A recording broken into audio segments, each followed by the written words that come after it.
ڕێڤەبەریە خوسەر نەڕازیە پێدێ و پارتیم سەرڤە نەڕازیەش خۆ ئەنە کەسێ بسەرێ خۆ نەڕازیە بتایبەتی پێیا دێت بێژیتن پێیانەکێ و پارتیە نوێ دەبێژن هەیکەلێ vê حکوومەتێ هاتیە ڕاگەهاندن ژێ حکوومەتێن سەردەما ئەسەد جودا نینە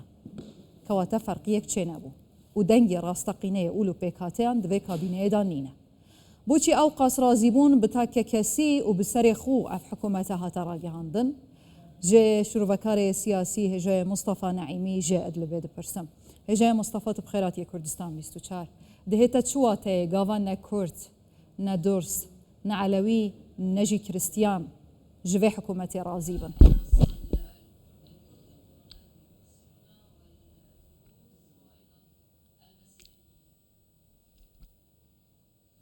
تحياتي لك سڵاو لە جەنابتو لە بینەرانی کوردستان 24ش بەڵێ گومانی تێدا نییە کە ئێمە ئەمڕۆ باسی حکوومەتی تواناکان دەکەین باسی حکوومەتی هەموو پێکاتەکان دەکەین ئێمە حکوومەتی پشکێنە ڕەت دەکەینەوە وەک ئەوەی کە لە پرۆسی سیاسیشدا ڕەتمان کردووەتەوە ئێمە دژی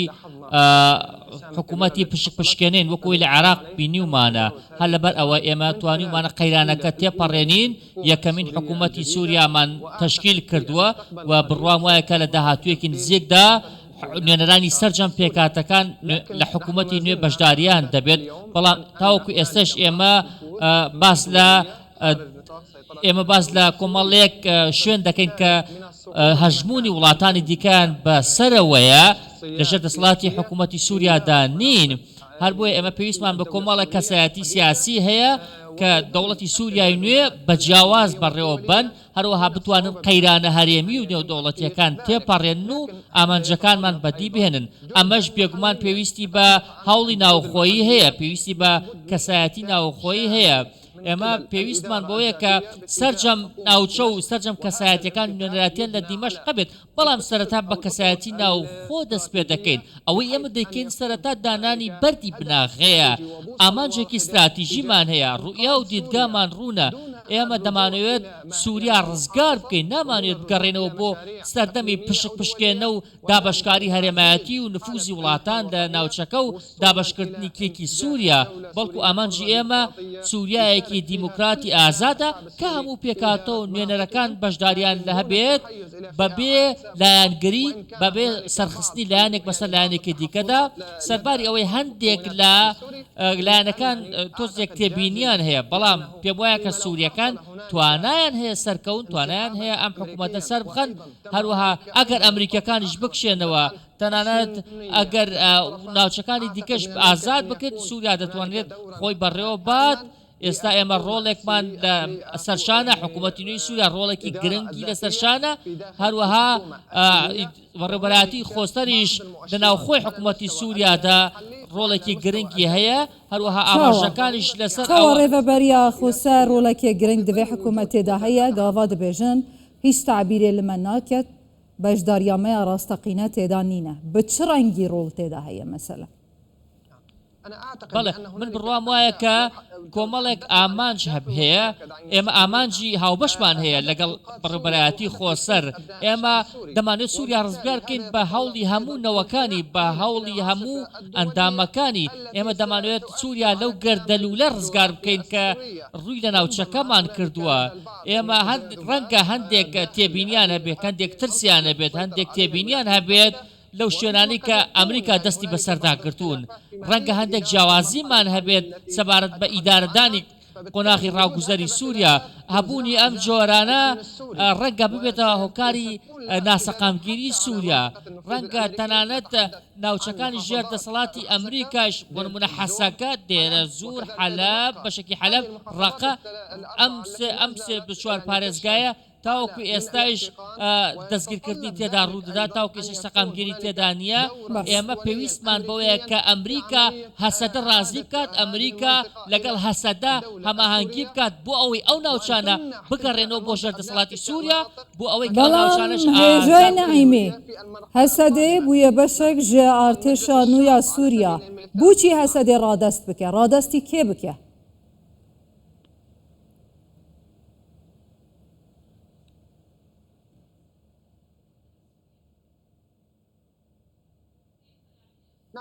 بڵێ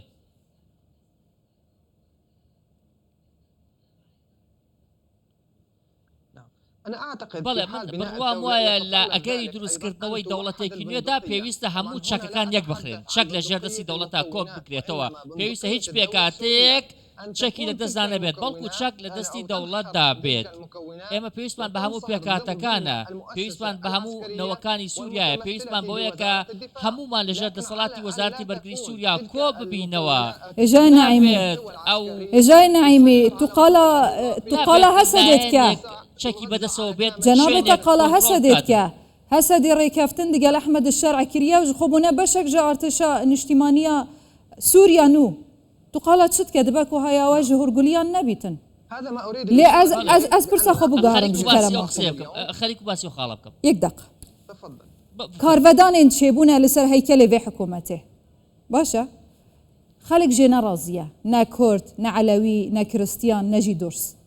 ev dihête çiwatayek ku bingeh binekûk binyat ew qaslawaz bît û kes jê razî nebît ê gava bîne ava bû meselen hikûmeteke daîmî çêbû destûrekê daîmî çêbû wê çi bibe ma binyat xirabe ye پێم وایە کە لە سەرەتادا پێویستە ئێمە هەموو جیاوازیەکانمان وەلا بنین سووریایەک بنیاد بنین کە هەمومانی تێدا جێگە بێتەوە بەڵێ ڕاستەکە قسەکەی تۆ دروستە دروستکردنی دەوڵەت پێویستی بە هەوڵی فرەلایەنە هەیە ڕەنگە ئێمە جیاوازیمان هەبێت لە بیرڕاکانماندا بەڵام پێویستە جیاوازەکانمان وەلا بنین هەمومان پێکەوە سووریایەک دروستکەین کە دەوڵەتێکی بەهێزی لەسەر دروست بێت ئێمە پێویستمان بەوەیە قەیرانەکان وەلا بنین بەڵام بۆ لادانی قەیرانەکان پێویستە هۆشیاریمانە بێت پێویستە ئاگامان لەوە بێت کە هۆشداری ئەوەمان هەبێت کە ئەو هەڵانە دووبارە نەکەینەوە کە لە سەردەمی ئیدارەی ئەسەددا هەبوو بە تایبەتی ئێمە پێویستمان بەوەیە کە سووریا یەک ئیدارەدانی هەبێت سووریایەکی گشتگیر هەبێت نابێت ئێمە جیاوازیمان هەبێت نابێت ناوچەیەک هەبێت ڕازی نەبێت بچێتە ژێر دەسەڵاتی حکوومەت نابێت ناوچەیەک کە بێت کە لە ژێر دەسەڵاتی حکوومەتدا نەبێت باشە پرس ئەڤەیە هێژای نعیمی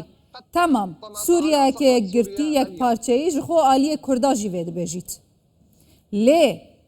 ji 23 wezîran tenê wezîrek Kurd e seda 15 ya xelkê Sûriyayê hemwelatiyên wê rûniştvanê wê Kurd in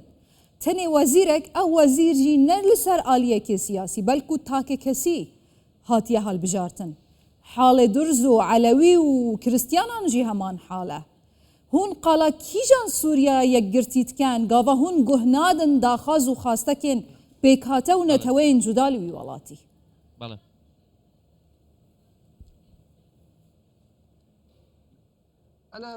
بەڵێ من لە سەرەتادا باسم کرد کە